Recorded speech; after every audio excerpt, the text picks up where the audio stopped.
The family group chat lit up with a photo. Mimosas at a beachfront villa. Captioned, "Only us. I wasn't invited."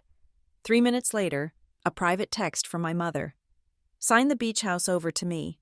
It's just easier to manage."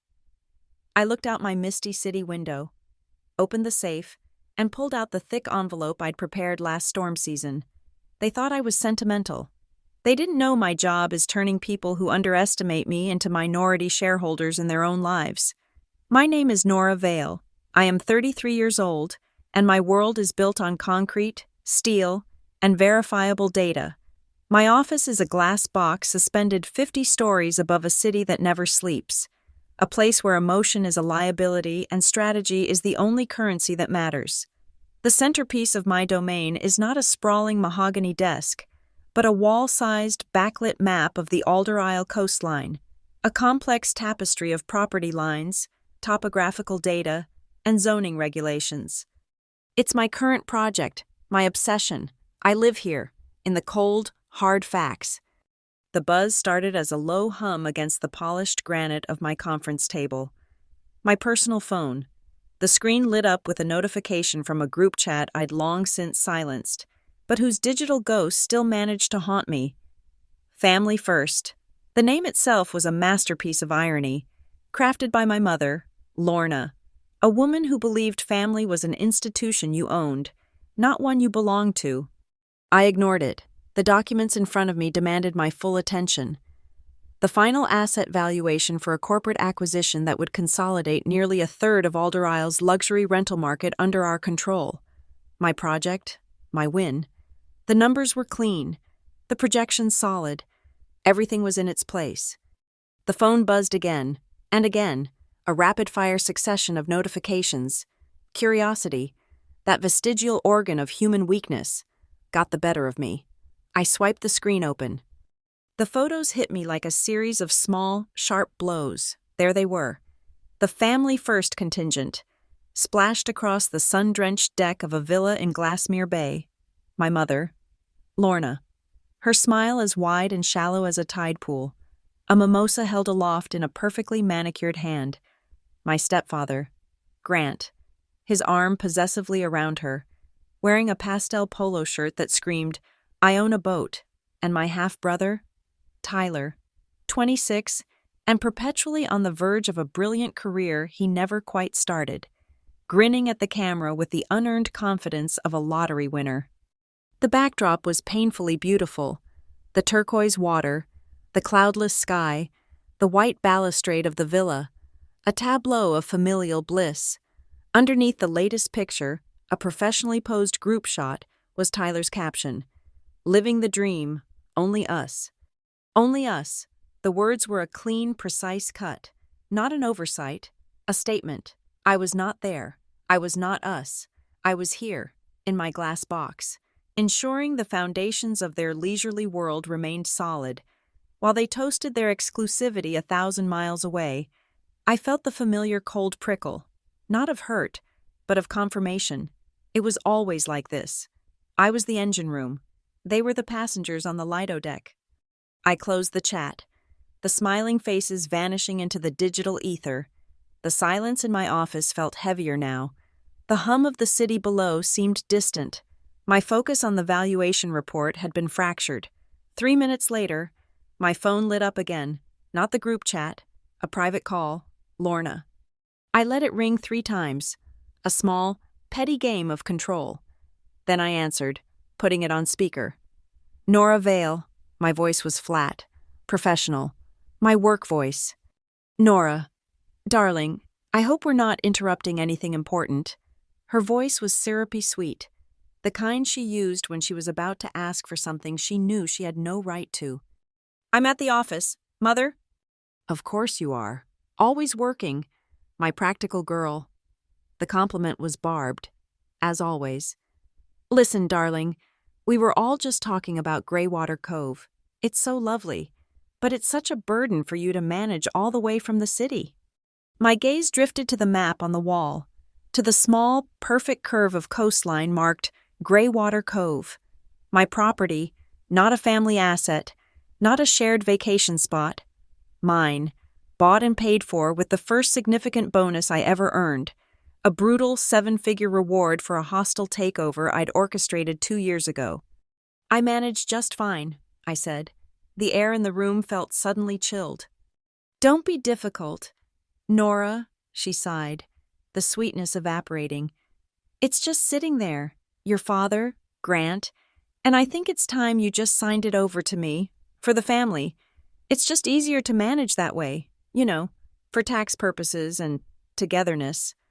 For a moment, I was speechless, not at the audacity, but at the sheer, unvarnished greed. Greywater Cove wasn't just a house. It was a private peninsula, a contemporary architectural marvel of glass and reclaimed cedar clinging to a cliffside. It had its own deep-water boat slip, a quarter-mile of private, sugar sand beach, and a view of the sunset that could make an atheist believe in God. The most recent market appraisal, which I had commissioned last month for insurance purposes, had put its value at a cool $8.5 million. You want me to gift you an $8.5 million property, I stated, my voice devoid of inflection. There was a muffled sound, and then Tyler's voice, slick and dismissive, broke in. Nora, come on, stop being so dramatic. What does a girl need a house that big for? Anyway, you're never even there. Mom knows how to really make it work for us. The phrase hung in the air. Make it work for us. My mind instantly connected the dots. The whispers I'd heard from a realtor contact on the island, the unusual maintenance requests, the sudden spike in the water bill last summer. Work for you? I asked, my voice dropping to a dangerous quiet.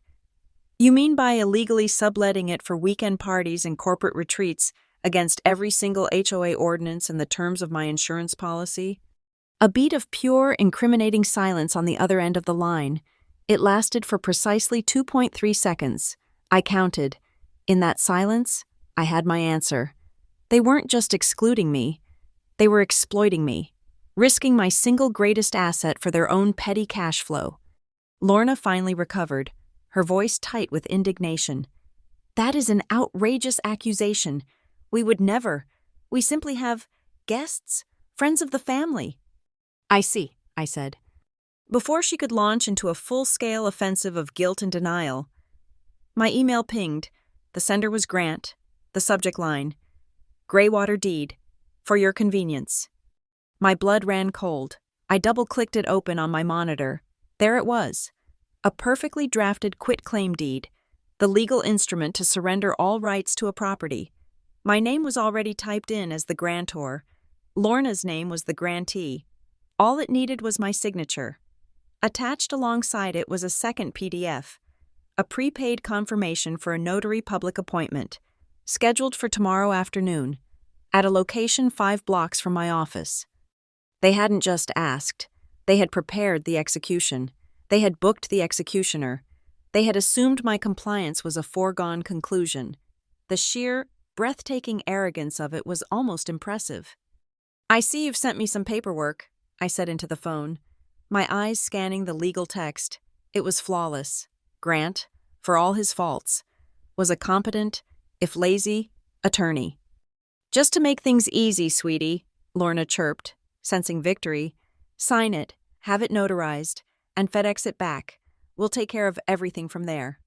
I looked from the deed on my screen to the wall-sized map of Alder Isle.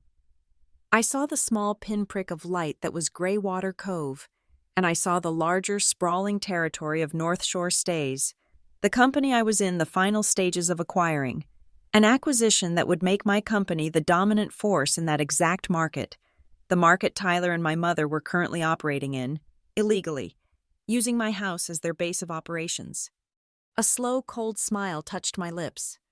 I'll look into it, I said, the 4 most powerful words in the corporate world, a promise of nothing, a dismissal of everything.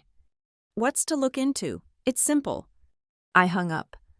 My first action was to open the Family First group chat. I didn't leave it.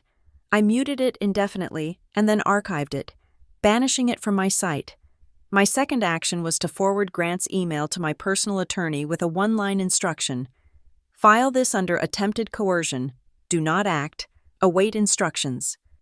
My third action was to stand up, walk over to the mahogany credenza against the far wall, and unlock the bottom right drawer. It was a drawer I rarely opened. Inside, nestled between old deal binders and spare hard drives, was a single, thick, 9x12 envelope made of heavy, cream-colored cardstock. It was sealed with a wafer of dark red wax. Though not impressed with a sigil, it was anonymous, official. Affixed to the front was a simple typed label. Greywater Phase 3. I had prepared it last autumn, during a particularly nasty hurricane season, a time when one reflects on assets, liabilities, and worst-case scenarios. My family, I had concluded then, was a perpetual Category 5 hurricane heading straight for my life.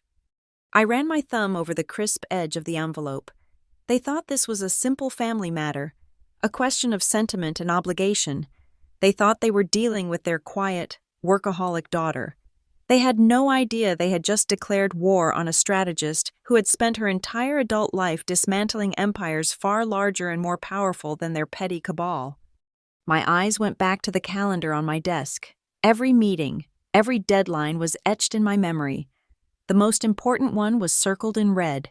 Monday morning, 9:00 a.m. Sharp. The final due diligence period for the North Shore Stays acquisition would officially close. All reports, including audits of their regional branches for compliance and liability issues, had to be on file by then. The chessboard was set, the pieces were in motion, and my family had just, with breathtaking stupidity, moved their king directly into my line of fire. I held the envelope in my hand, feeling its weight. It was the weight of consequences. The weight of a reckoning, long overdue. On my monitor, the Family First group chat icon was a small, mocking square, a tiny portal into a world of curated delusion. It reminded me of the Christmas photos, every single year, without fail. It was the same suffocating performance. Lorna would order matching cashmere blend sweaters from a catalog, always in a color that flattered her but made Tyler and me look vaguely ill. Cream, usually, or a pale, washed-out blue. We'd pose in front of a 9-foot, hyper-realistic artificial tree. Lorna was allergic to real pine, or perhaps just to the effort it required. Grant would position us, adjusting shoulders, tilting chins, barking smile, mean it, like a director on a low-budget commercial shoot. The resulting image would be uploaded by December 10th. Sharp. The caption, Veil Strong. That hashtag was the punchline to a joke I was never allowed to get. Our strength was a corporate fiction, a brand identity Grant and Lorna had created to project stability and old money seamlessness. But behind the photo, there was always the spreadsheet. I knew, because I'd seen it by accident on Lorna's laptop once. It wasn't a family budget. It was a business plan. Lorna was the CEO, the one who held the purse strings and managed the brand. Grant was her COO. Handling legal and philosophy, Tyler was the venture capital investment, the vision, the black hole into which resources were poured with the expectation of some glorious, unspecified future return. And I was the revenue stream, the R&D department, the one listed under assets liquid and resources exploitable. I was, simply, the one who works. My role was defined early. Grant, my stepfather, a man who married my mother and her modest portfolio and leveraged them into a regional law practice, loved to hold court at Sunday dinners. His favorite aphorism, usually delivered over a too-dry roast beef, was, "At the end of the day, blood takes care of blood." But his definition of blood was highly specific. It meant Lorna's bloodline, the one he'd married into and intended to shepherd. And in that lineage, Tyler, the son, was the precious cargo. I, the daughter from Lorna's first, less advantageous marriage, was the engine. Grant's philosophy was simple. My blood was to be drained to nourish Tyler's. The division of labor in our adolescence was a case study in this philosophy.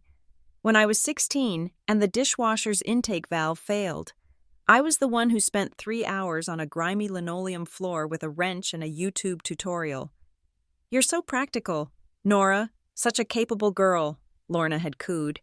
Stepping over me to get a diet soda, Tyler, then a preteen, was in his room, developing his strategic mind, which was code for playing video games with a headset on. Funded by my part-time job tutoring kids from his own private school, when the back fence needed painting, I was handed the scraper and the primer. Tyler was tasked with supervising, which meant he sat on the porch and critiqued my technique until he got bored and asked for money to go to the movies. I was the fixer, the doer, the earner. Tyler was the dreamer, the visionary, the investment. I was expected to get scholarships, which I did. I was expected to get a high-paying job, which I did. Tyler was expected to find himself, a process that, by age 26, had proven to be astronomically expensive and entirely fruitless. Then came the bonus, my first real, life-altering bonus. I'd just closed a brutal, complex merger that had the senior partners at Mariner Gate Capital speaking my name in hushed, respectful tones. The number that hit my bank account was obscene. It had 7 figures. Before the wire transfer had even fully cleared, I knew exactly what I was doing with it. I bought Greywater Cove. I didn't tell them. I closed the deal in 48 hours, all cash. I signed the papers alone. Standing in the vast, empty living room, the scent of sea salt and cedar filling my lungs. It wasn't just a house. It was a fortress, a statement of independence. It was mine, forged from sleepless nights, ruthless negotiations, and an intellect they had always praised but never truly respected. When I finally told them, the reaction was predictable. I showed Lorna a photo of the house at one of our Sunday dinners. Her eyes, so often flat with suburban ennui, widened with a flash of pure, unadulterated avarice. She didn't say, "Congratulations, Nora." She didn't say, "It's beautiful." She put her hand on my arm, her rings cold against my skin, and said, "Oh, Nora, it's the perfect family asset. We finally have a real home base." Family asset. The words echoed in the dining room. I just smiled. I nodded. I let her believe it. I let Grant start talking about mooring his boat, a boat I had given them the down payment for, at my slip. I let Tyler start planning a housewarming party. That Monday, I met with my personal attorney, not Grant, never Grant. I created a limited liability company, Tide Frame Holdings, registered in Delaware. I transferred the deed of Greywater Cove into the LLC, of which I was the sole managing member. The next week, when Lorna asked for a set of keys to our beach house, I gave them to her. They saw the keys. They didn't see the corporate veil I had just lowered. They praised me. "So smart, Nora, putting it in an LLC," Grant said with a self-satisfied nod, as if he had given me the idea. "Good for tax purposes. Very protected." He was right. It was protected. Just not in the way he thought. They were so blinded by the shiny new toy, the $8.5 million status symbol, that they never once asked to see the operating agreement. They never asked who the registered agent was. They never asked who Tide Frame Holdings actually belonged to. They just assumed. Their assumptions were their greatest weakness, and my greatest asset. The test of my new system came that first summer. Tyler, naturally, decided to leverage the asset by throwing a massive party, not just a party, a rager, 200 people, a rented sound system, and enough alcohol to poison a small town. I found out not from him, but from the HOA president, via a blistering email that included a $5,000 fine for noise violation, a $10,000 special assessment for damage to the communal boardwalk, and a threat of a lawsuit. I called Tyler. He was hungover. "Nora, chill," he'd slurred. "It was just a party. You gotta live a little. Everyone loved the house. Got me like 1,000 new followers." He had, in fact, received over 1,000 new followers. His Instagram was a monument to the destruction. Videos of people doing backflips off my roof into the pool. Time lapses of the sunrise, and a smirking selfie captioned, "My new life, Vale strong." I didn't yell. I didn't threaten. I calmly paid the fines. I hired a specialized cleaning crew to scrub the champagne stains off the cedar siding and fish the red solo cups out of the fragile dune grass. I authorized the repairs to the boardwalk, and I forwarded every single invoice to a private file folder on my server. Then I called my attorney and had him draft the first addendum to the Tideframe Holdings operating agreement, the one I'd labeled Phase 2. It outlined specific breaches of conduct. That was the day I learned the most important lesson of my life. My family, the Vale Strong unit, was a fiction. The only thing that truly united them was the shared goal of taking what was mine. Lorna, Grant, and Tyler were a wolf pack of 3, and their cohesion was based entirely on a common hunt: me. They saw my checkbook as their allowance. They saw my silence as their permission. They saw my competence as their safety net. Every time I fixed a problem, paid a fine, or swallowed an insult, they didn't see sacrifice. They saw weakness. They mistook my patience for passivity, my strategy for surrender.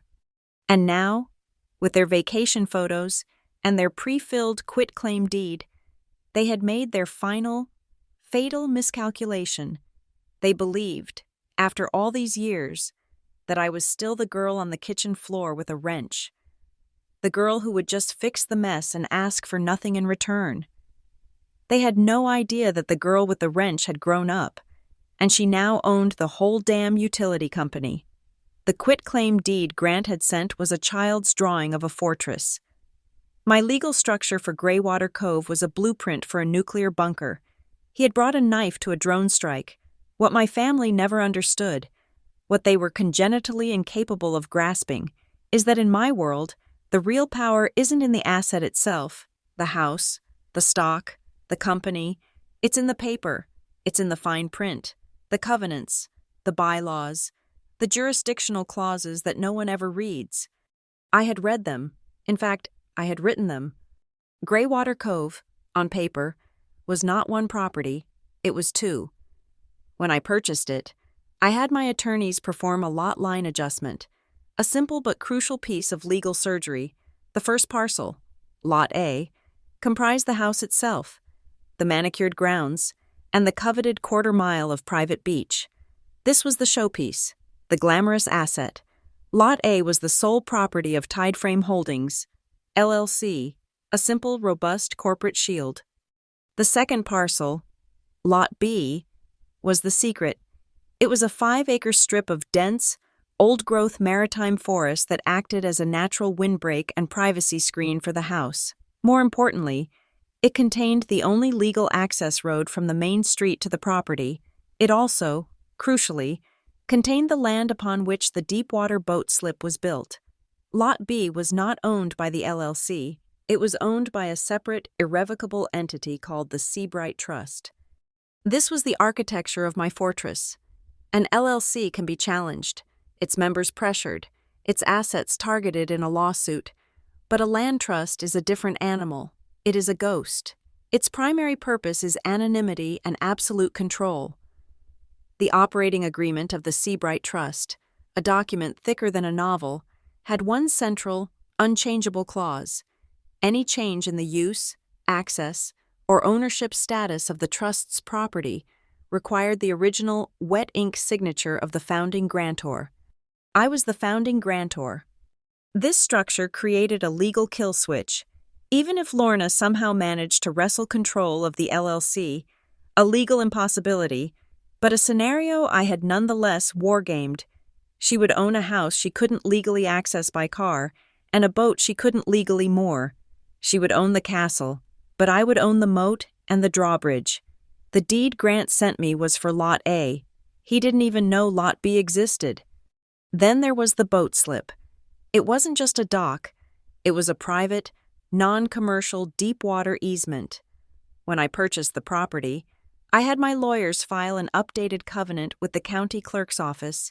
It explicitly and permanently forbade the use of the easement for any short-term commercial rental or charter activity. It was a covenant that ran with the land, meaning it was as permanent a feature as the granite cliffs the house was built on. Any violation carried automatic, compounding fines from the county and gave me, as the adjacent property owner via the Seabright Trust, the right to file for an immediate injunction. Tyler's little yacht parties for paying friends were not just breaking HOA rules, they were violating county property law. While the legal framework was invisible, the surveillance was not. It was just overlooked.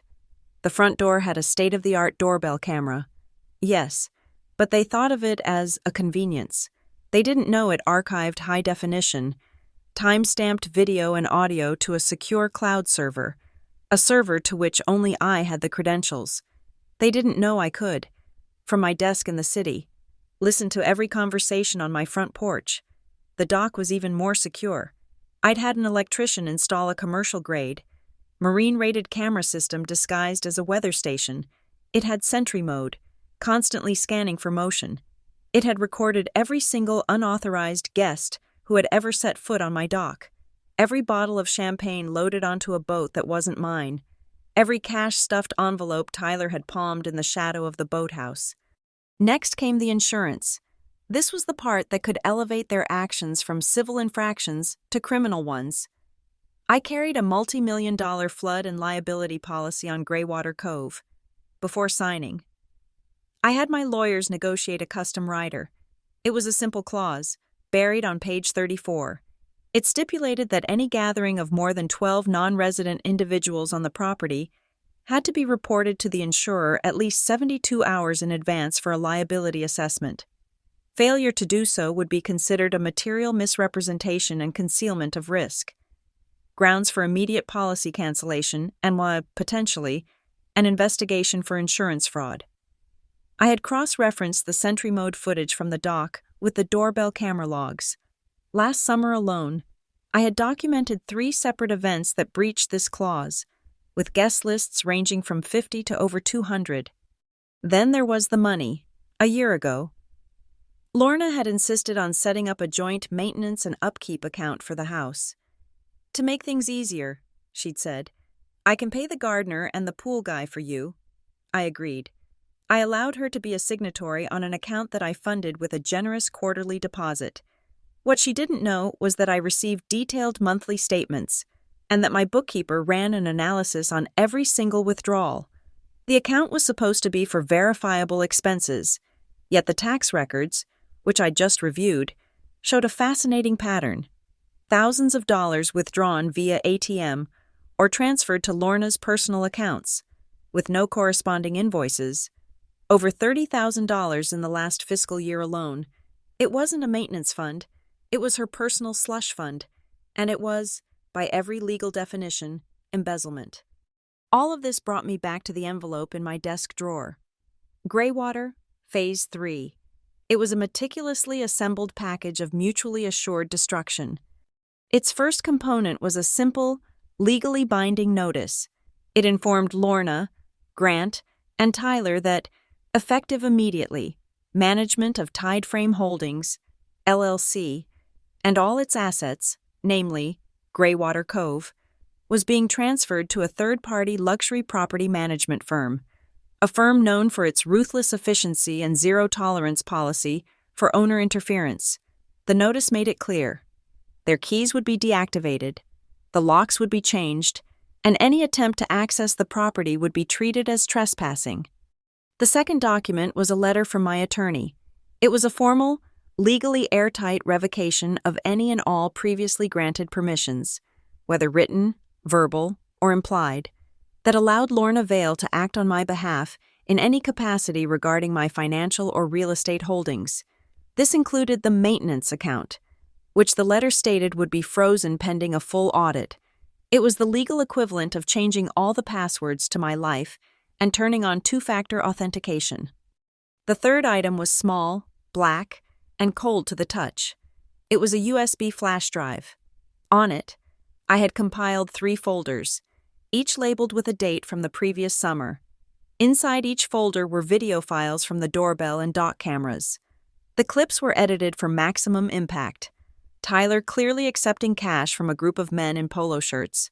Lorna directing a catering truck where to park on the protected dune grass. Grant handing his car keys to a valet at what was supposed to be a small family BBQ. There was no audio, none was needed. It was a silent movie of their greed and disrespect. The final file on the drive was a spreadsheet. It was a simple, two-column document. Column A listed the date of every uninvoiced withdrawal from the maintenance fund. Column B listed the corresponding Instagram post from Tyler or Lorna, showing them on a shopping spree, at a fancy restaurant, or on a weekend getaway, all time stamped within hours of the withdrawal. They had sent me a quitclaim deed, a single sheet of paper designed to take everything.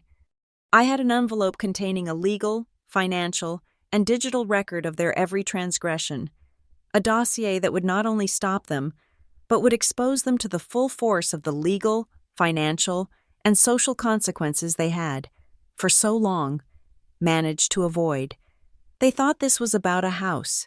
They were about to learn it was about the foundation upon which their entire world was built. And I was about to trigger the earthquake. My role at Mariner Gate Capital is not a job. It's an ecosystem. As the director of special projects, I am the firm's architect of high-stakes, high-yield change. I don't just manage projects, I dismantle and rebuild them. I am the one they call when a billion-dollar acquisition is turning toxic, when a hostile takeover needs a scalpel, or when a new market needs to be cracked open and its framework rewritten from the ground up. My currency is leverage, my language is contractual, and my tolerance for error is absolute zero. For the past 6 months, my entire world has been a single entity, North Shore Stays. North Shore is a sprawling, unwieldy conglomerate of coastal luxury rental agencies. They grew too fast, absorbing smaller players up and down the eastern seaboard, and their infrastructure is a mess of conflicting contracts, rogue regional managers, and disastrously lax compliance. Mariner Gate doesn't want to buy a company, it wants to buy coastline. My project is to acquire North Shore, strip it down to its studs, and rebuild it as a clean, efficient, and fully compliant revenue machine under the Mariner Gate umbrella. The crown jewel of the deal, the entire reason for the acquisition, is their dominant, almost monopolistic, presence in Alder Isle.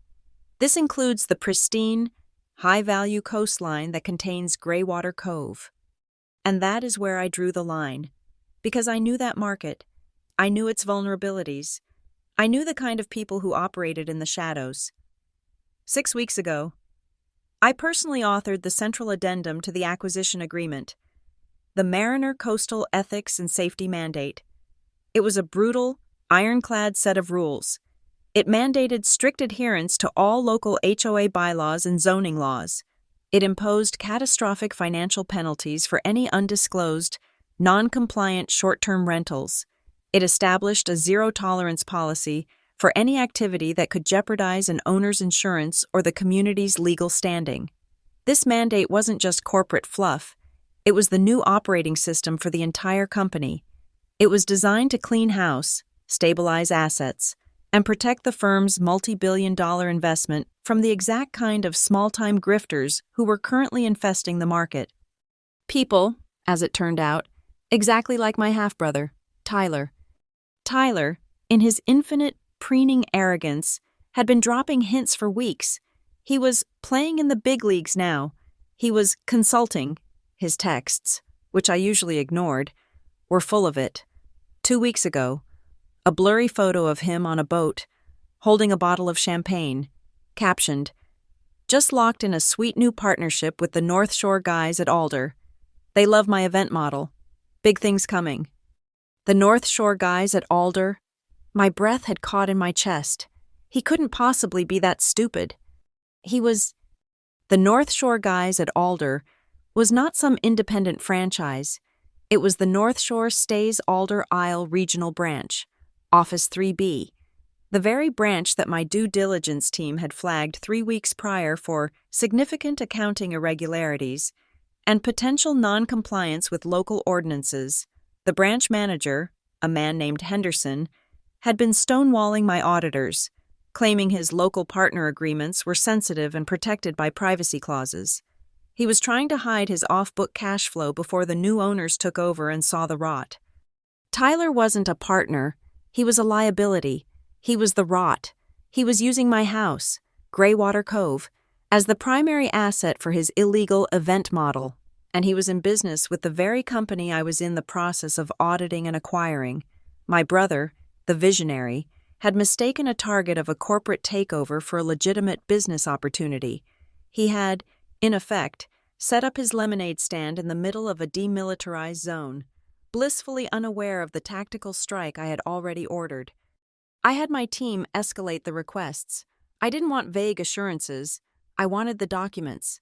Specifically, I requested all non-standard partnership contracts and all off-book event hosting agreements for the last 12 months from the Alder Isle branch. Henderson stalled. He sent us redacted files. He claimed a server was down. He was trying to run out the clock until the acquisition closed, hoping to bury his tracks. He was a minor inconvenience, until my mother got involved. The email landed in my inbox an hour after Lorna's phone call demanding I sign over the house. It was a digital atom bomb. It wasn't sent to me. Not at first. It was sent by Lorna Vale, from her personal email account, to Mr. Henderson, CEO of the North Shore Alder Isle branch. She, in her infinite wisdom, had decided to go to the top to protect her son's brilliant career. Dear Mr. Henderson, I am writing to you as the mother and business advisor of Tyler Vale, your new strategic partner in the Alder Isle event space. Tyler has informed me that someone from corporate, I assume your new parent company, is making unreasonable demands for his private client lists and contracts. As I'm sure you understand, this is a highly sensitive, high-net-worth clientele that Tyler has cultivated. These relationships are built on discretion. He is operating a luxury service, and his clients, frankly, are not subject to the same petty rules as common renters. We must insist that you protect his confidentiality and push back against this corporate overreach. My son's business model is extremely profitable for all involved, and it would be a shame to see it disrupted by some pencil pusher who doesn't understand the Alder Isle market. She signed it, Lorna Vale, Vale Family Holdings. A fabrication, a fantasy. Vale Family Holdings didn't exist outside of her own deluded imagination. The real magic, however, was in the foreword. Mr. Henderson, the branch CEO, was a man caught between his own small-time graft and the multi-billion-dollar firm that was about to become his new boss. He was terrified, and in his terror, he tried to be transparent. He forwarded Lorna's entire, unfiltered, incandescently stupid email to the one person at Mariner Gate Capital he had been dealing with, the person in charge of the entire acquisition audit. Me. His cover note was simple. Miss Vale, please see the email below. This pertains to the local partner I mentioned whose contracts are proving difficult to audit. It seems his mother, who identifies as his business advisor, is now involved. This is the source of the non-compliant rental agreements we discussed. How would you like me to proceed?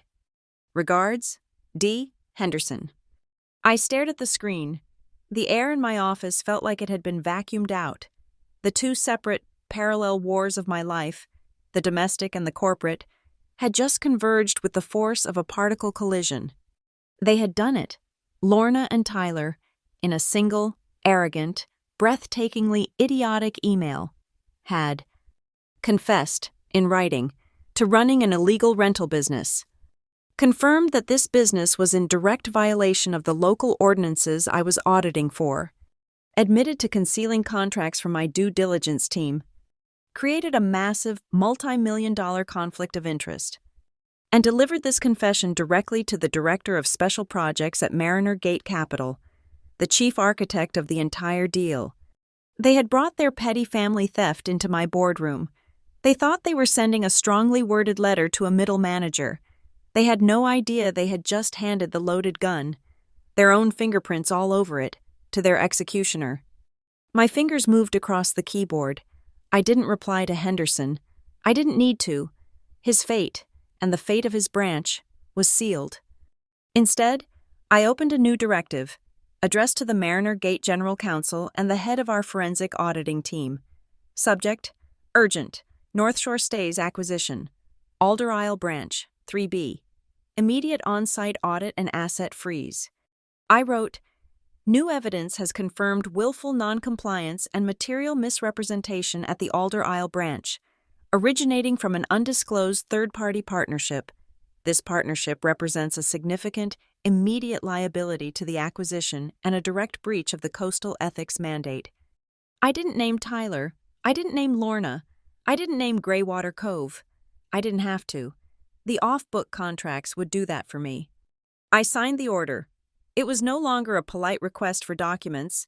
It was a formal, non-negotiable, on-site inspection by a team of forensic accountants and legal compliance officers, a team that had the full authority of Mariner Gate Capital to seize all records, image all hard drives, and suspend all local operations, effective immediately.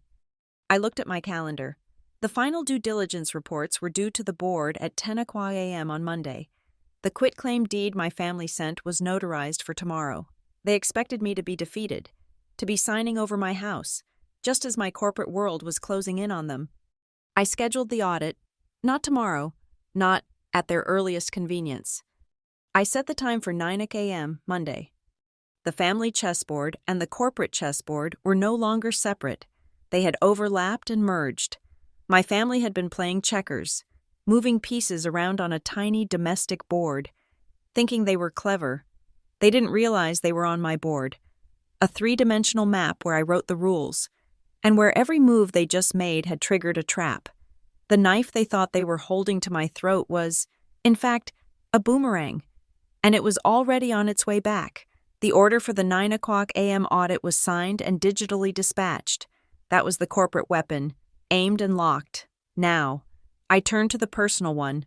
My office was sterile, but my secure server was a humming armory. The clock on my wall showed Friday, 1:05 p.m. The countdown had begun.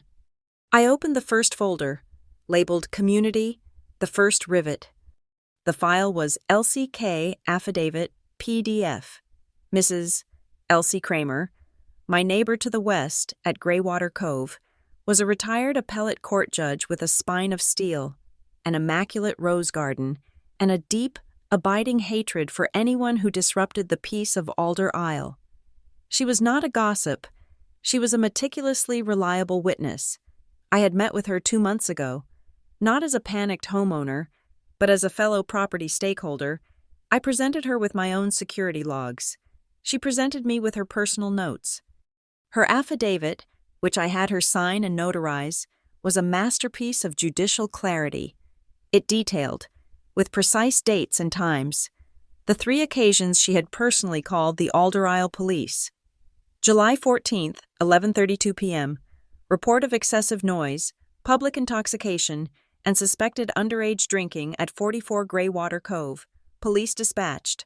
August 2nd, 1:58 a.m., report of illegal fireworks being launched from the private dock at 44 Greywater Cove, posing a significant fire hazard to the protected dunes. August 28th, 4:10 p.m., report of a large, unsanctioned commercial event, with vendor trucks blocking the private access road, leading to an altercation with a delivery driver. It was a cold, factual record of their chaos. The second rivet was the Alder Isle Homeowners Association. The HOA was not a committee of retirees planning bake sales. It was a ruthless corporation comprised of CEOs, hedge fund managers, and old money families who protected their property values with the ferocity of a wolf pack.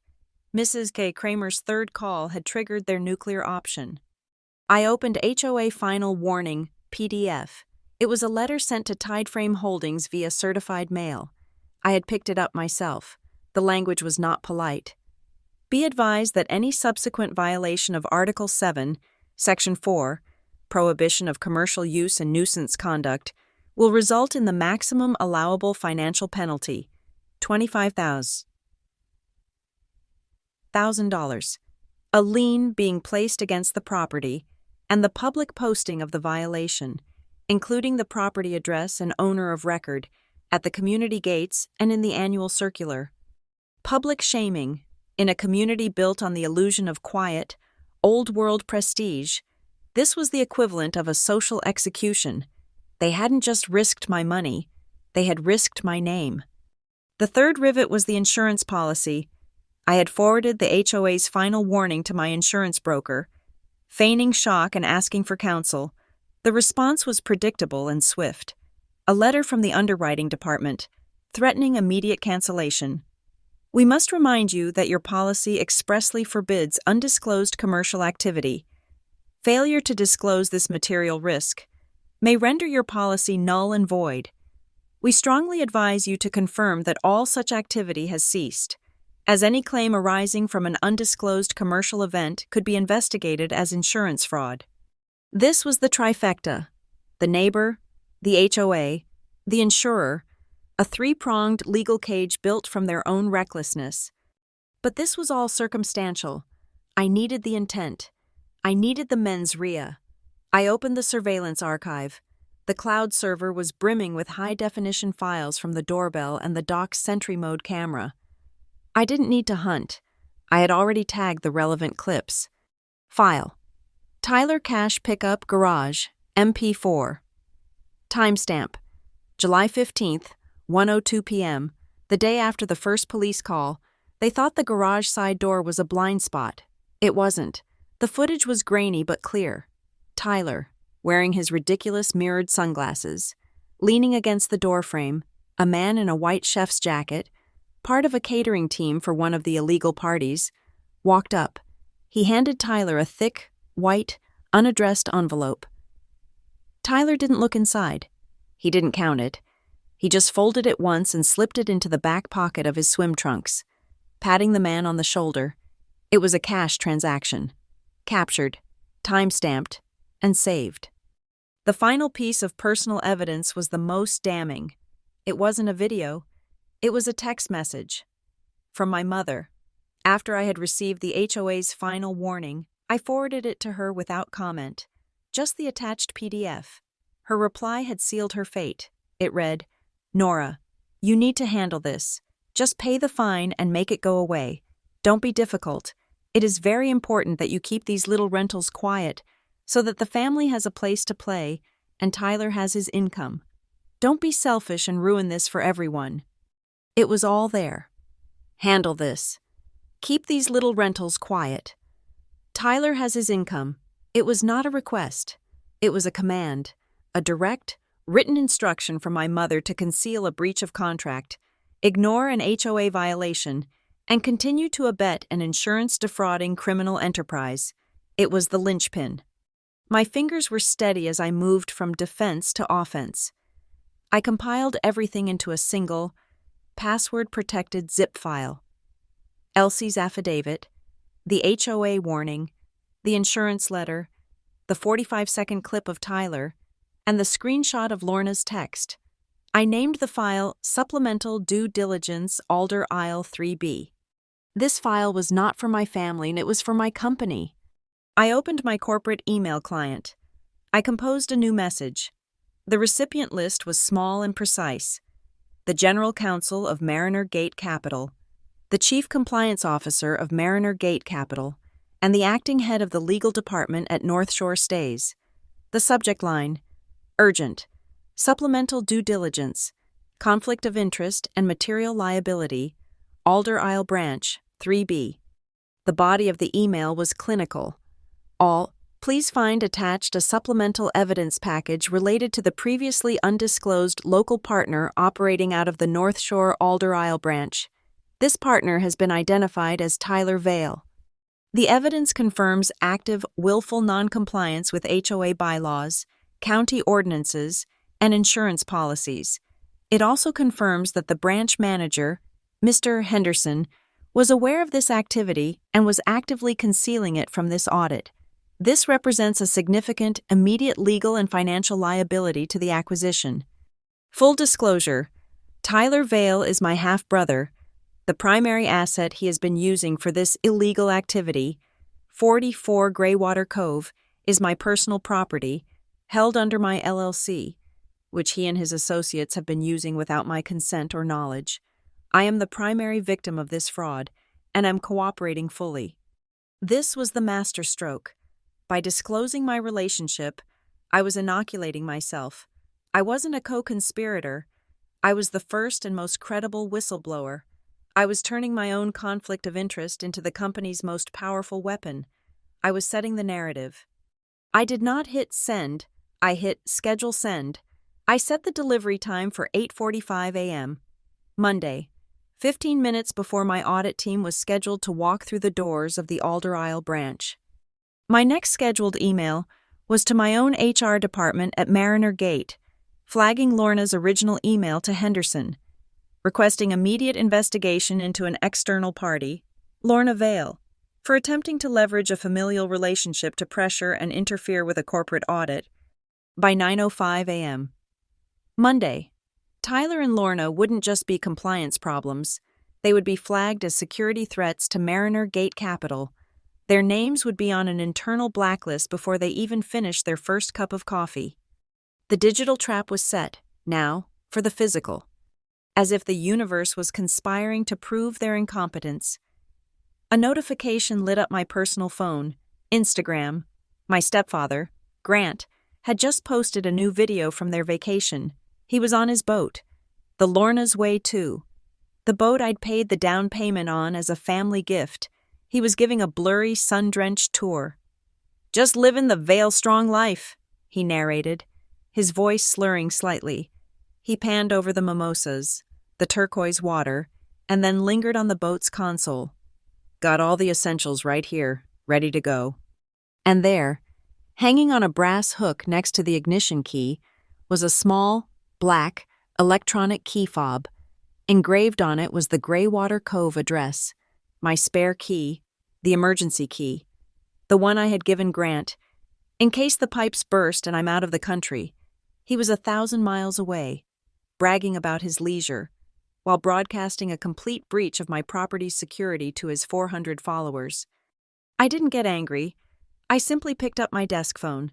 I dialed the number for the national luxury property management firm I was about to officially engage, the one known for its ex-Secret Service security teams. "This is Nora Vale, owner of 44 Greywater Cove," I said, my voice crisp. "I am reporting a compromised key fob. I need to authorize an immediate Priority 1 security override, change all locks, void all existing fobs, and initiate a full system reset. The only access, effective immediately, is my personal biometric scan. No exceptions. When would you like this to take place, Ms. Vale?" "Now," I said. I opened the Greywater security app on my phone, the one they didn't know I had. I watched, in real time, as the digital access protocols were rewritten. Lorna Vale, FOB 001, revoked. Grant Vale, FOB 002, revoked. Tyler Vale, FOB 003, unauthorized copy, revoked. Guest access codes, all voided. The house was now a steel trap. The keys in their pockets were now just useless pieces of plastic. I closed the app. I looked at the clock on my wall. It was Friday afternoon. The emails were scheduled. The audit was set. The locks were changed. My family was on a beach, drunk on sunshine and stolen money, believing they had me backed into a corner, waiting for me to sign a piece of paper. They didn't know their entire world was set to detonate in 67 hours. The evidence was gathered. The pressure was calibrated. The rest was just a countdown. The digital traps were set. The corporate machinery was primed and aimed. But I work in a world of high-stakes mergers and acquisitions, and I never, ever rely on a single delivery system. You always secure the physical asset. You always deliver the paper. My desk, usually a clean expanse of glass and black monitors, now looked like a high-stakes legal assembly line. It was Friday afternoon. I retrieved the Greywater and Phase 3 envelope from my drawer. This was the master copy. From it, I began to prepare the individual payloads.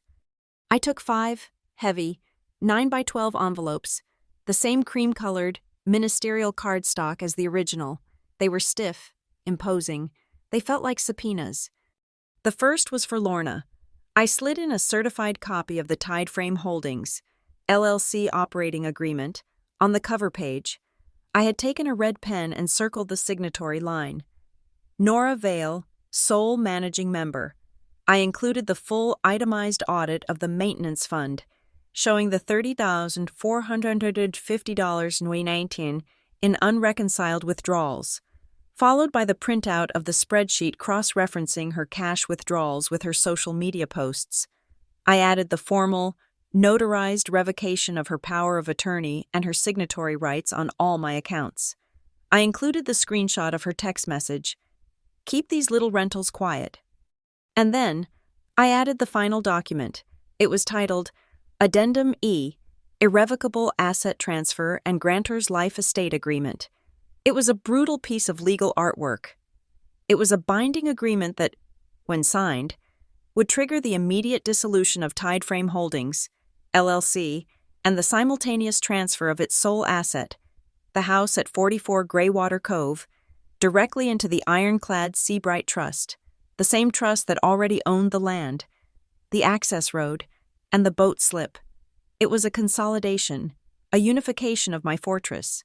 The addendum explicitly named me, Nora Vale, as the sole grantor and the sole beneficiary of the life estate, rendering the property absolutely, indivisibly, and permanently mine until my death, at which point it would pass to a charity I had already designated. It effectively erased the house as a family asset from all future legal consideration. The second envelope was for Tyler. His was simpler. It contained the black USB drive, the one I'd loaded with the edited clips from the dock and garage cameras. It was labeled Greywater Surveillance, Summer. I included a copy of Mrs. Kramer's affidavit, with the dates of the police calls highlighted in yellow. I added a high-gloss, 8x10 printout of his Instagram post, just locked in a sweet new partnership with the North Shore guys. And finally, I included a copy of the official, signed directive for the 9 a.m. Monday forensic audit of the North Shore Stays Alder Isle branch. I wanted him to see the corporate guillotine I had just sharpened and to know it was his name on the order. The third envelope was for Grant.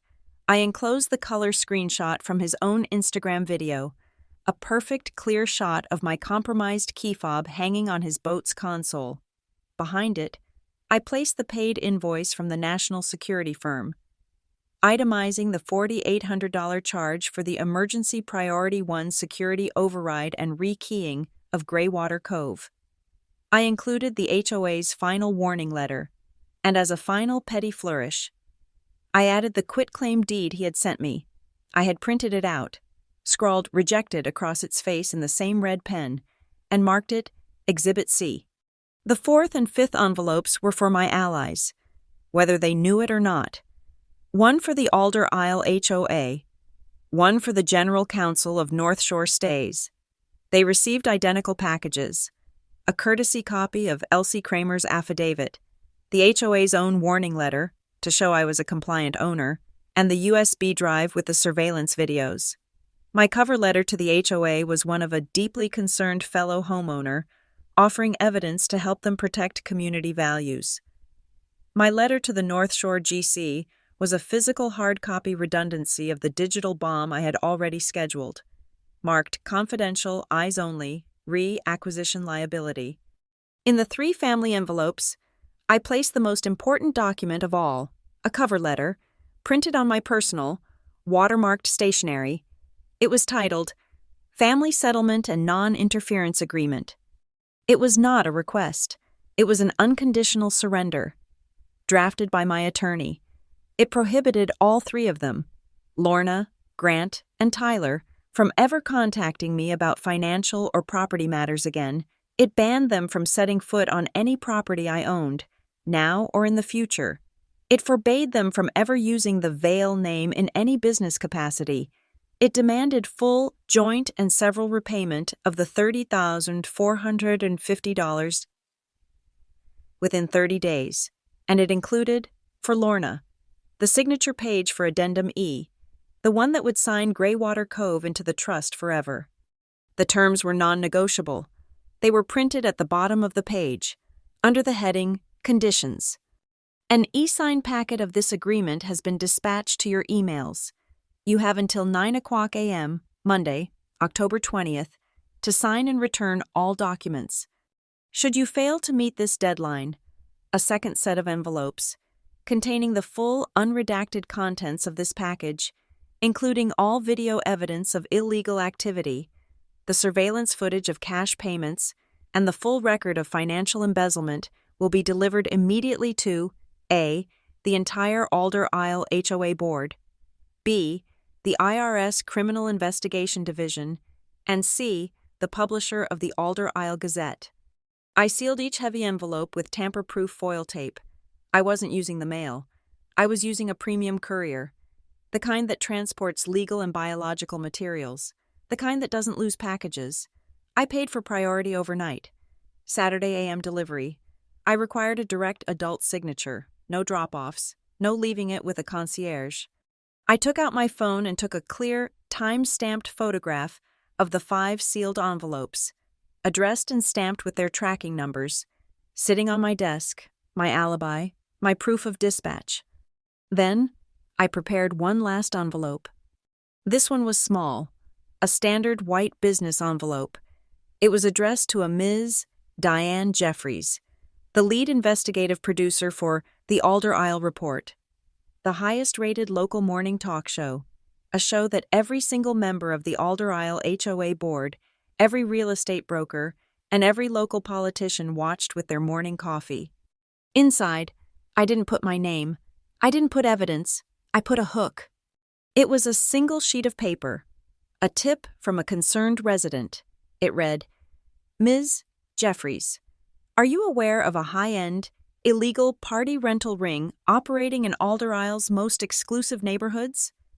One that uses threats and family connections to silence homeowners, flagrantly violates HOA rules, and commits insurance fraud on a weekly basis? I am a homeowner who has been targeted. I have video, financial records, and internal documents from a major coastal rental company involved in the scheme. I am willing to be interviewed, anonymously, with my voice distorted, to expose how deep this rot goes. At the bottom, I included a new, encrypted, anonymous email address. I put a standard stamp on this one. I didn't want it to look urgent. I wanted it to look like any other crank mail, right up until the moment she read it. I would drop it in a public mailbox on my way home. It would be picked up, processed, and delivered by Saturday. Just enough time for a hungry producer to clear the decks for her Monday morning show. The clock on my wall read 5:12 p.m. The packages were on their way to the courier hub. My family was on vacation. They would wake up on Saturday morning to a pounding on their villa door. They would sign for 5 envelopes that would detonate their lives. At the exact same time, a local news producer would be reading a tip that would give her the biggest local scandal story of the year. The board meeting for the North Shore acquisition was scheduled for 10 o'clock a.m. Monday, the Alder Isle Report aired live at 9 o'clock a.m. My audit team was scheduled to hit the North Shore branch at 9 o'clock a.m. My family's deadline to sign their surrender was 9 o'clock a.m. It was a perfect, synchronized, multi-front attack. The board wouldn't just be reviewing my audit. They'd be watching the fallout of the company's compliance failure live on television at the exact moment my team was unearthing the proof. I put the single, small envelope in my briefcase, stood up, and switched off my office lights. The game was no longer in my hands. It was in theirs, and they had no idea how to play. Monday, 7:00 a.m. My office was silent. A sanctuary of glass and brushed steel suspended above the waking city. Below me, the first yellow cabs cut through the gray dawn. The air was thick with impending rain. My desk was clear, save for a single black coffee. On my main monitor, I had 4 windows open in a clean quadrant: my corporate email, my personal email, the live security feed for Greywater Cove, and a clock, a large digital clock, counting down to 9 o'clock a.m. The weekend had been a deafening silence. The courier's tracking number had shown the packages arriving at their villa in Glassmere Bay on Saturday morning.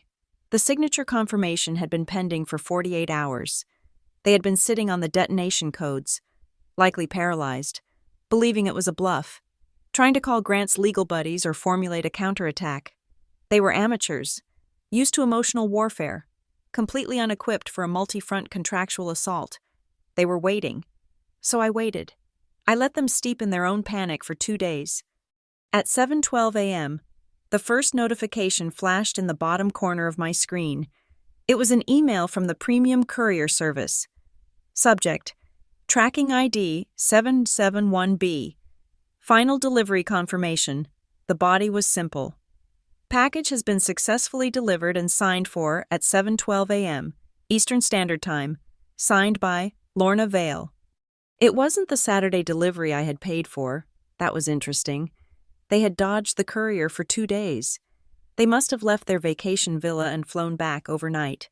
A panicked, silent flight from Glassmere Bay. Straight back to Alder Isle. They had run from the fight, right into the kill box. They must have driven to the courier's depot in the storm-gray dawn to intercept the packages before they were rerouted to their home address. Lorna had signed for all 3 family envelopes at the counter. She had all the weapons. The clock was ticking. I took a sip of my coffee. It was hot, black, and bitter. The clock showed 7:24 a.m.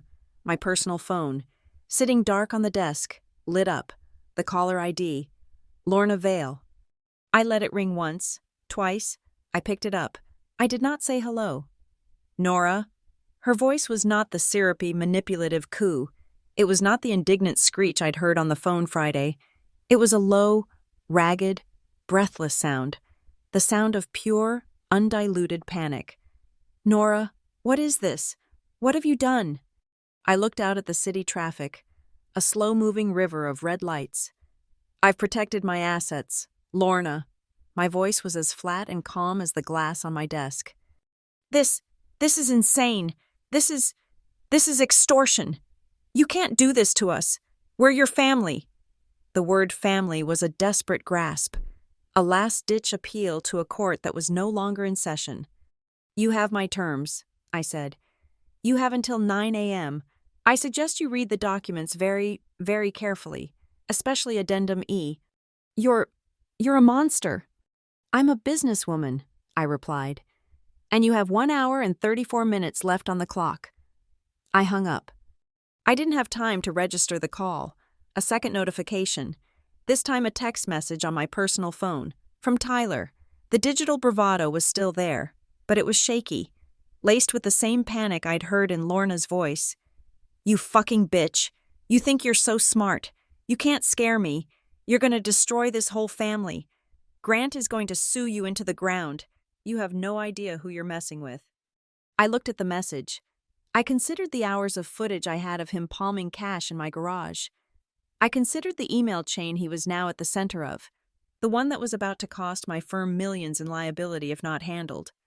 I replied with a single emoji, the wave. My corporate email pinged. It was Grant. He, at least, was communicating on the channel he thought he controlled. Subject: immediate cease and desist. Illegal threats and coercion. Nora Vale. His email was a predictable, blustering mess of legalese. It was full of words like fiduciary duty, undue influence, and intentional infliction of emotional distress. He threatened lawsuits. He threatened to have me disbarred from a bar I did not belong to. He threatened to call the partners at Mariner Gate and have me fired for unethical conduct. It was a tantrum typed in Times New Roman. He had sent it to my corporate address, the one protected by my firm's firewall, the one with my preset rules. My system responded instantly. Grant's email was automatically shunted into a quarantine folder marked Litigation Hold, and he, in return, received my pre-written auto-reply. Thank you for your message. Your email, which contains threats against a director of this firm in relation to an active corporate audit, has been received and forwarded to our General Counsel's office for review. Please be advised that all further communication must be directed to them. Any attempt to contact me directly will be logged as interference. As per the matter of 44 Greywater Cove, I have attached the Alder Isle HOA covenants, conditions and restrictions, see Artmore 7, Sycamore 4, as well as the relevant local municipal codes regarding unpermitted commercial rentals, which you will find instructive. He had threatened me with the law. I had replied with the specific statutes he had broken. 7:45 a.m. The pieces were moving fast now. Another ping. This one was a reply from the General Counsel of North Shore Stays, the man I had sent the physical evidence packet to. He was clearly an early riser. He was responding to my scheduled 8:45 a.m. email, the one with the digital evidence, but he had received my physical package on Saturday and had clearly been working all weekend. Subject: urgent. Supplemental due diligence.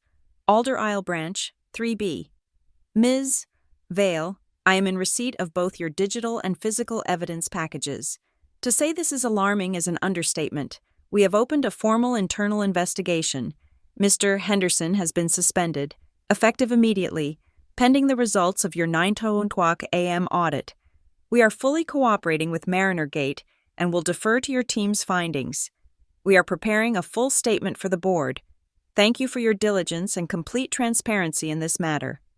This is exactly the kind of rot we were hoping your acquisition would help us clear out. He wasn't fighting me. He was thanking me.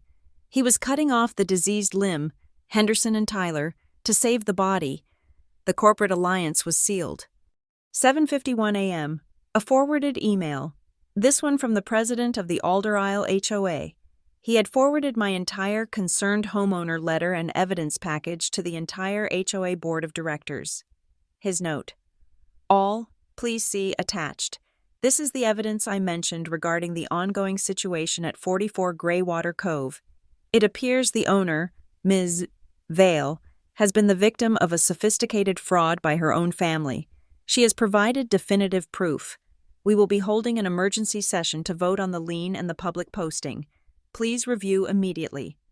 The community narrative was set. I was not the problem. I was the victim. My name was not being shamed. It was being cleared. 8:02 a.m. A new email in my personal inbox. The anonymous, encrypted one I had set up. From Diane Jeffries, producer. The Alder Isle Report. Subject: tip from a concerned resident. This is an explosive claim. We are very interested. Can you be at our studio, in person, by 8:30 a.m. for a pre-interview? We can have you on air, voice and silhouette hidden. By 9:15 a.m., we are bumping our planned segment. The public needs to hear this. We are calling the new segment The Hidden Host. The media bomb was armed, I replied. Confirming, I will be there. I am bringing the evidence with me. I didn't need to go. Of course, I just needed them to believe I was going. I just needed the segment to be booked. 8:15 a.m. A weather alert flashed across my screen. A red banner from the National Weather Service. Coastal storm warning in effect for Alder Isle. Gale force winds and heavy rain expected to begin at approximately 10:00 a.m. Risk of coastal flooding and beach erosion. All residents advised to secure outdoor property and stay off the water. The sky outside my window was a dark, bruised purple. The wind was picking up, rattling the thick plate glass of my office. It was perfect. A physical storm was bearing down on the island. A perfect mirror for the legal and financial one I had unleashed. The coastal alerts would be pinging on every phone on the island, adding to the atmosphere of panic and siege. I opened the Greywater security app. I initiated a full remote diagnostic. I checked the storm shutters, the water sensors, the backup battery for the cameras. The house was a fortress, locked down and sealed, ready for the storm. I set up a new rule. I created a log that would automatically record and timestamp any and all activity at the property line, flagging it for both the new security company and the insurance provider. If they so much as set foot on the lawn, it would be an immediate documented trespass and a violation of the insurance policy's secure premises clause during a storm warning. I was ready. 8:41 a.m. The clock on my wall showed 19 minutes remaining. My personal phone buzzed on the desk. It wasn't a call. It was a push notification. From Greywater Security System. Event, front doorbell motion detected. I clicked the notification. The live feed from the doorbell camera filled my monitor. The image was sharp, filmed in high definition. The wind was already whipping the salt grass. The audio picking up its low, mournful howl. And there, huddled on my front step, looking wet, furious, and utterly defeated, were all three of them: Lorna, Grant, and Tyler. They had driven straight to the house, their last, desperate, futile instinct to storm the castle. Lorna, her hair a wreck, her face pale, was holding the cream-colored envelope in her hand. Tyler was vibrating with useless rage, gesturing at the door. Grant was pounding on the solid cedar panel with his fist. "The camera recorded it all," Grant yelled, his voice thin against the wind. "Nora, we know you're in there. Open this damn door. This is our house." I smiled. He was pounding on a 3-inch thick custom-milled door that was biometrically sealed, a door his key fob could no longer open, a door to a house he no longer had any legal right to enter, while being filmed by a camera that was time-stamping his every move for a new security team. They weren't at a house, they were at a crime scene, and they were the only criminals present. The clock ticked to 8:42 a.m. The clock on my monitor clicked over. 9:02 a.m. In my glass-walled office, 50 stories above the city, I clicked Join Meeting. The faces of the Mariner Gate Executive Committee, our General Counsel, and our CEO, Marcus, materialized in a silent grid. The final face to join was David Davies, the General Counsel of North Shore Stays. He looked like he hadn't slept. The air in the virtual room was heavy, clinical, and worth about $3 billion. At the exact same second, the audio on my secondary monitor, the one monitoring the Greywater Cove security feed, exploded. "Nora, I know you're watching. Open this door." Lorna's voice, no longer panicked, but a raw, primal screech of entitlement. "This is my house. You cannot do this. Grant, break it down." "I'm trying. Lorna, it's solid." Grant's grunting, punctuated by the dull, meaty thud of his fist against the reinforced cedar door. Tyler was pacing behind them on the stone porch, his phone to his ear, probably leaving another useless, threatening voicemail. I muted my microphone in the boardroom call. I turned the volume on the Greywater feed down to a low, ambient howl, just loud enough to hear the words. I arranged my screens. My main monitor held the faces of the board. My right monitor held my acquisition slides, the ones detailing the financial stabilization of North Shore Stays. My left monitor was the live feed, my own private split screen.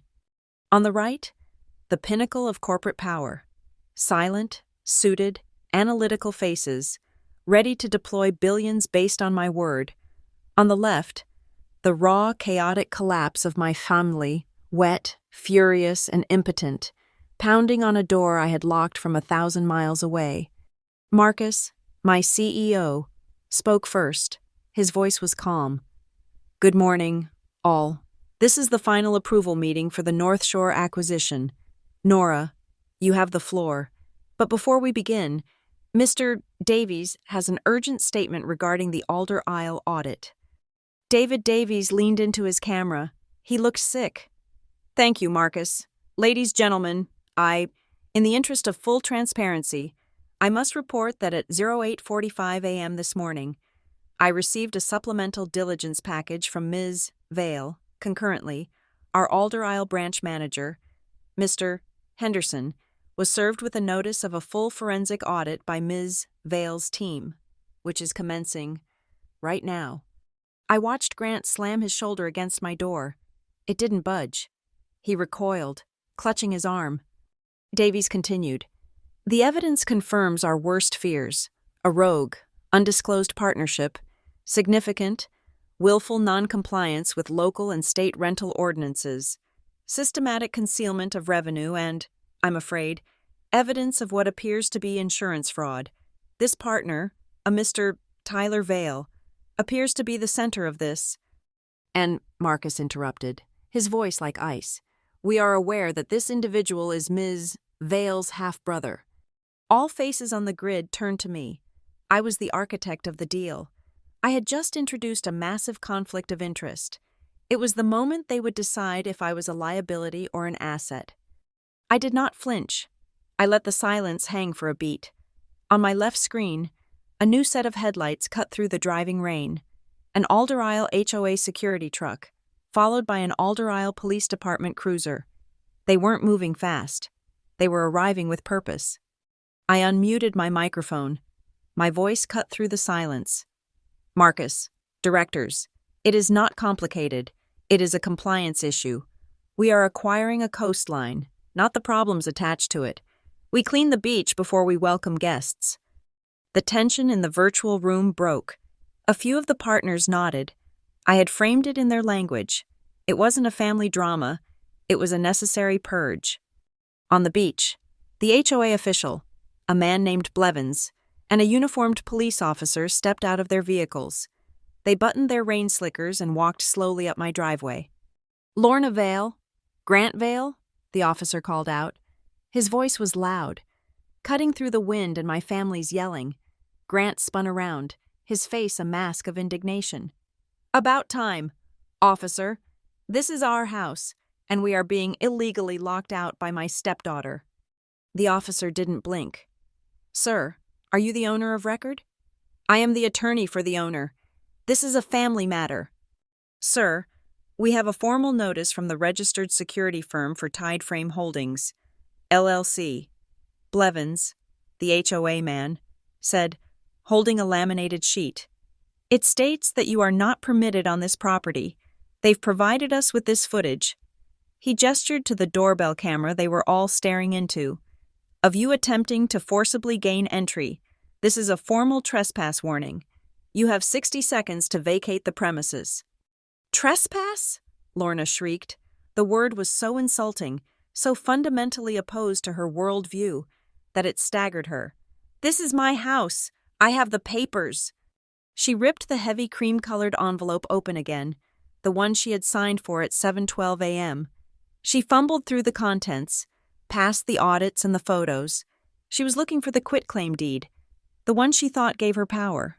Instead, her hands closed on Addendum E, Irrevocable Asset Transfer.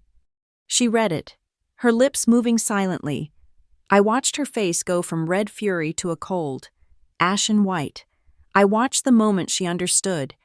The LLC, the Seabright Trust, the life estate, the words that legally, permanently, and irrevocably erased her.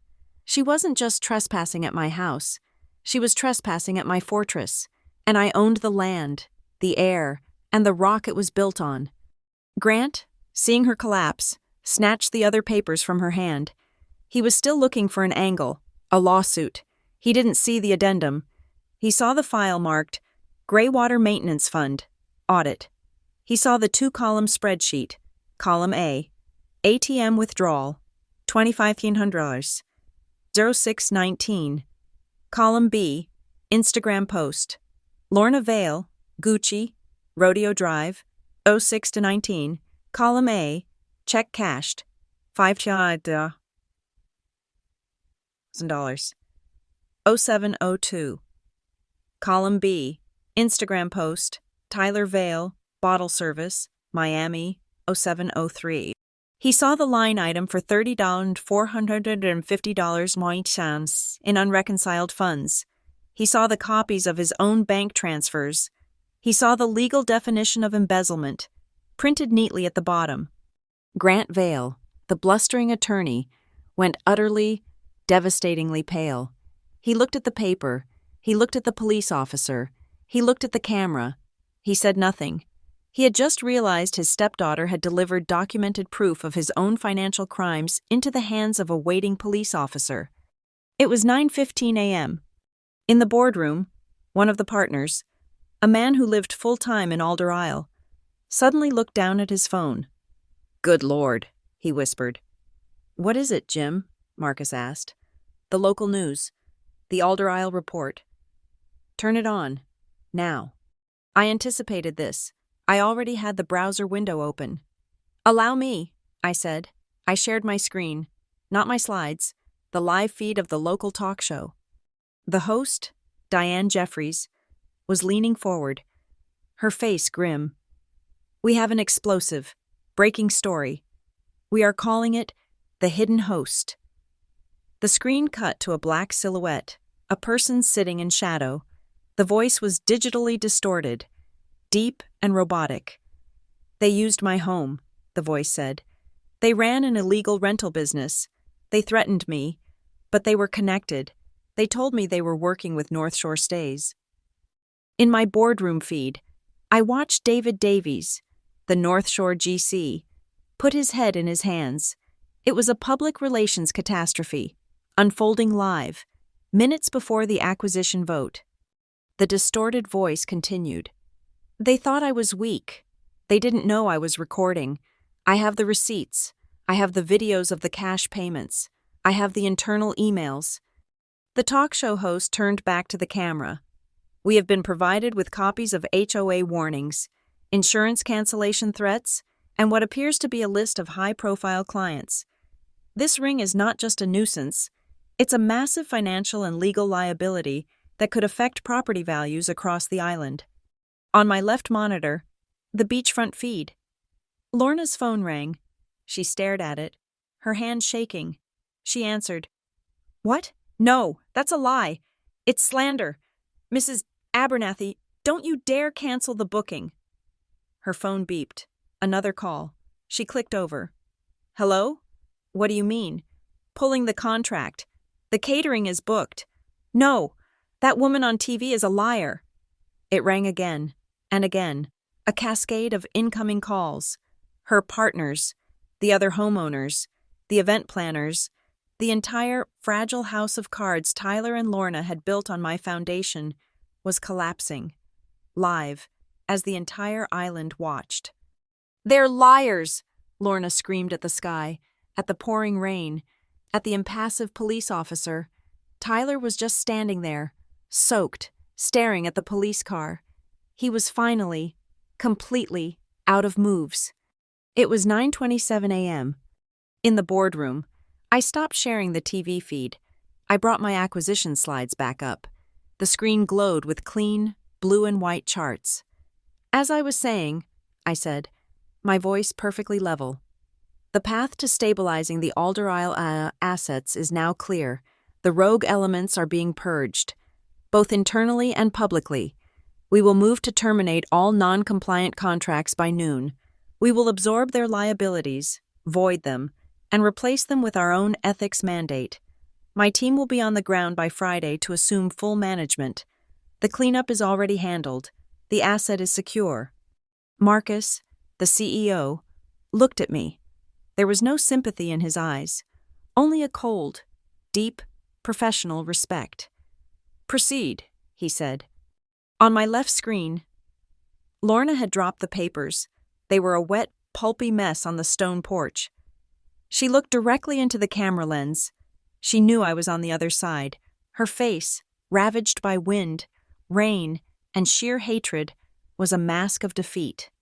The officer motioned with his hand. Ma'am, sir, you need to leave, now. Grant, the lawyer, silent and gray-faced, tugged on Lorna's arm. He didn't speak. He just pulled her, stumbling, away from the door, away from the house, back toward their car. The storm had finally, officially, made landfall.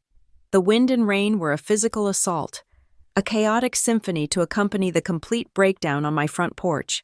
Grant stood frozen, the audit of the maintenance fund a wet, damning scripture in his hand. The police officer and the HOA official, Blevins, stood impassively, their presence a silent, final judgment. Tyler looked like a ghost, his bravado finally washed away by the storm.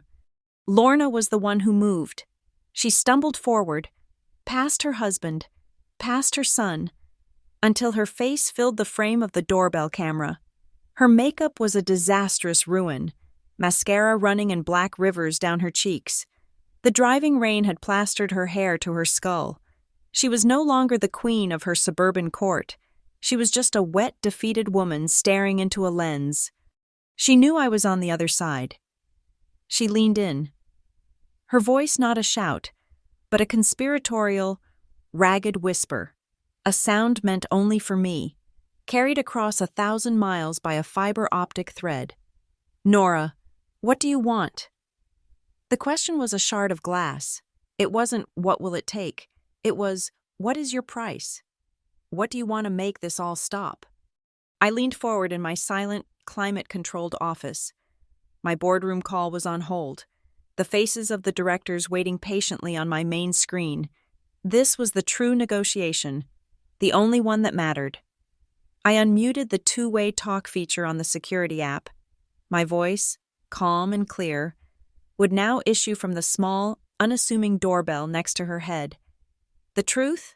I said, "and a signature." On my right monitor, I dragged the pre-drafted family settlement and non-interference agreement from a secure folder. I opened my e-signature platform. I uploaded the PDF.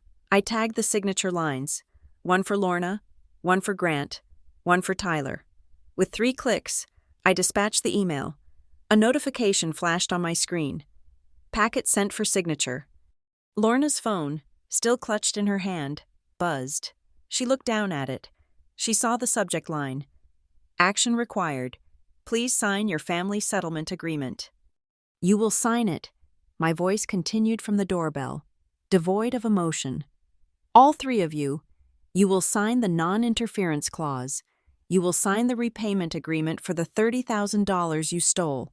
You will sign the commitment to never set foot on this property again, and you, Lorna, will sign Addendum E, transferring the house into the Seabright Trust, forever."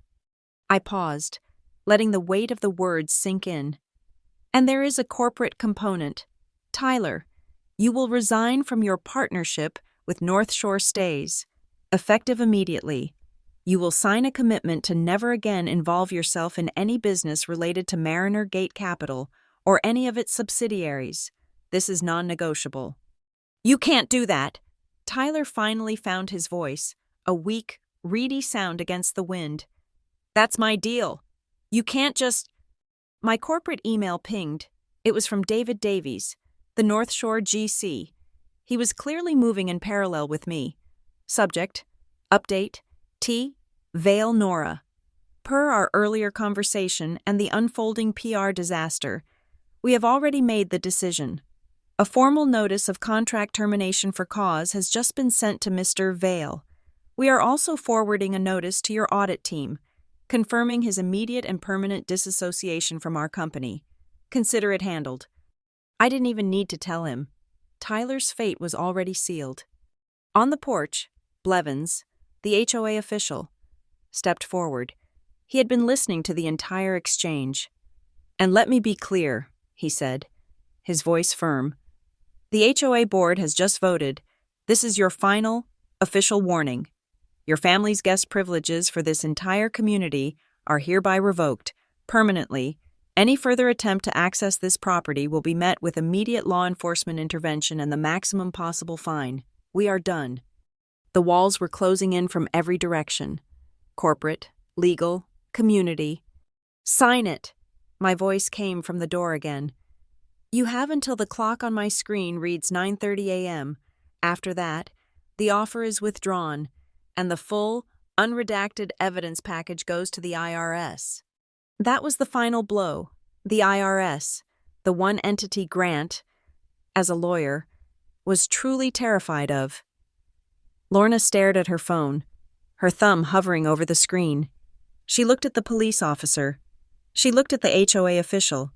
She looked at her husband, who was now just a statue of gray-faced defeat. She looked at her son, whose entire future had just evaporated. She had no moves left. The board was clear. The clock on my monitor read 9:27 a.m. My email pinged, a system notification from the e-signature platform. Subject: Completed. Lorna Vale has signed family settlement agreement. I watched her on the camera, her shoulders slumped. The snap was complete. The matriarch had folded. Grant didn't even hesitate. He pulled out his own phone.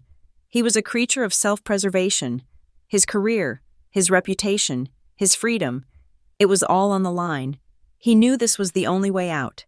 The clock read 9:28 a.m. Ping. Subject: Completed. Grant Vale has signed family settlement agreement. Now there was only Tyler.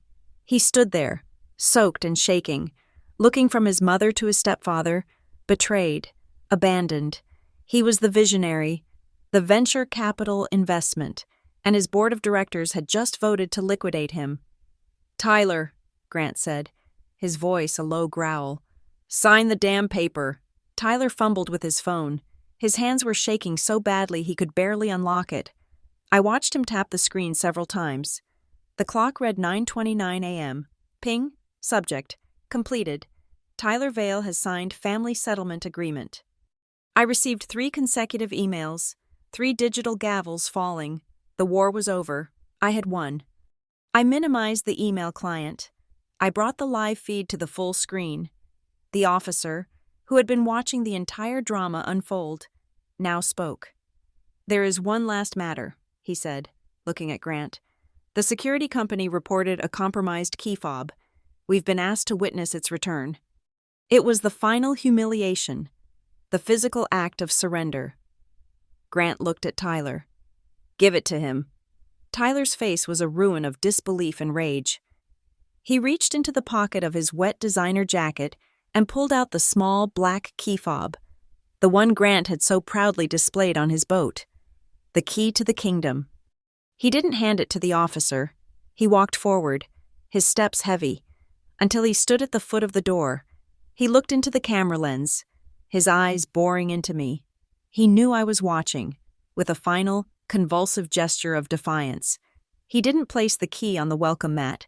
He threw it. It clattered against the solid cedar door, the same door he had been trying to break down minutes earlier, and fell onto the stone step. The camera recorded it all, the clear, unmistakable image of the compromised key fob. Returned, the final piece of evidence. The case was closed. "We're done here," the officer said to Blevins. He nodded to my family. "I suggest you leave now, before this storm gets any worse." He and Blevins turned and walked back to their vehicles without a backward glance. Grant grabbed Tyler by the arm, half dragging him back toward their car. Lorna followed. A shuffling, broken figure. They didn't speak. They didn't look back. They just got into their car and drove away, their headlights swallowed by the rain. On my monitor, the porch was empty. The only signs of the battle were the wet, pulped remains of the papers Lorna had dropped, and the single, small black key fob lying on the top step. The wind began to die down. The torrential rain softened to a steady, rhythmic drumming. Through the security feed's microphone, I could hear the change. The howl of the storm was being replaced by a different sound, the steady, ancient, percussive sound of the ocean. The waves were hitting the rocks below the house, a sound like a heavy, official stamp. Thump, thump, thump. The asset was secure. The books were closed. The tide was going out. The boardroom call concluded at 9:48 a.m. The North Shore acquisition was unanimously approved. The final slide on my screen was a simple one, a satellite image of the Alder Isle coastline, now shaded in the cool corporate blue of Mariner Gate Capital. I closed my laptop. The virtual faces of the directors vanished. The silence that filled my office was absolute. Outside, the storm had broken, the torrential rain giving way to a soft, cleansing drizzle. The bruised purple of the sky was lightening to a clean, wet slate gray. I didn't stay. I didn't file the final report. My team would handle that. I took my car keys, my phone, and nothing else. I rode the silent elevator 50 stories down. The lobby was quiet. The city outside seemed washed clean, the streets gleaming like polished obsidian. The drive to Alder Isle took an hour and a half. I drove with the windows down, the air cool and thick with the scent of rain, wet asphalt, and, as I got closer to the coast, the sharp, clean tang of salt. I didn't play music. The only sound was the rhythmic hiss of the tires on the wet highway. It was a sound of transit, of moving from one reality to another, from the abstract world of corporate warfare to the solid ground I had just fought for and won. I turned onto the private access road of the Seabright Trust, my road. At the end of it stood the new gate, a simple, elegant barrier of black steel and dark cedar. It had been installed yesterday. I didn't slow down. I tapped a single icon on my phone's home screen. The gate slid open with a smooth, silent hydraulic hum. It was a seamless, biometric handshake. an acknowledgement of ownership. I parked the car in the motor court and walked, not up the stone pathway, but down the small flight of stairs that led directly to the beach. I took off my shoes and left them at the top. I wanted to feel the ground.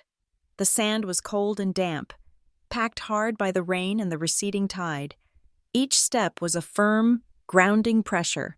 The wind was gentle now, a clean breeze off the ocean that carried the smell of brine and seaweed.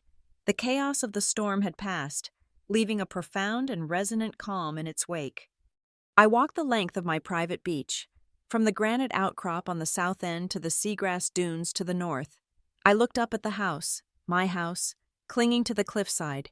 It didn't look like a fortress now. It looked like a shelter, a place of quiet strength, its glass walls reflecting the soft gray light of the post-storm sky.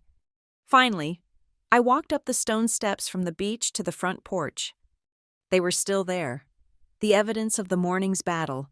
The wet, pulped remains of the papers Lorna had dropped were a sad, gray smear against the dark stone, and next to it, lying where Tyler had thrown it, was the small black key fob, a dead soldier on a quiet battlefield.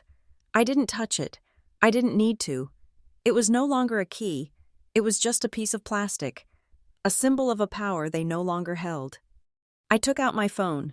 My thumb hovered over the screen, then moved with quiet purpose. I opened the messaging app. I found the group chat, the one with the mocking, ironic name. Family First. The last messages were a frantic, chaotic string of panicked calls and texts from this morning. I had read none of them. I ignored them now. I typed a single, final message, not to them, but for the record, for the ether.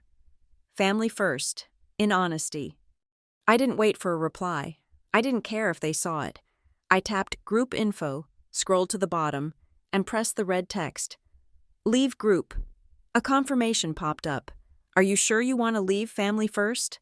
I pressed Leave. The group, and the entire digital history of their dysfunction, vanished from my screen, a clean, quiet amputation. As if on cue. A new notification slid down from the top of my screen. It was a corporate alert from Mariner Gate. Subject: Deal closed. Acquisition of North Shore stays finalized. The body was a brief, formal announcement from my CEO. Marcus. The acquisition is complete. The new Mariner Coastal Ethics and Safety Mandate is now in full effect across all acquired properties, effective immediately. Congratulations to Nora Vale and her team on a successful, transformative acquisition. It was done. The personal victory and the professional victory were now one and the same. My standard, applied to my own house, was now the law of the land for the entire coast. I put the phone in my pocket. I stepped up to the front door. I didn't use a key. I placed my thumb on the small, glowing biometric scanner next to the handle. There was a soft, satisfying click as the heavy lock disengaged. I stepped inside.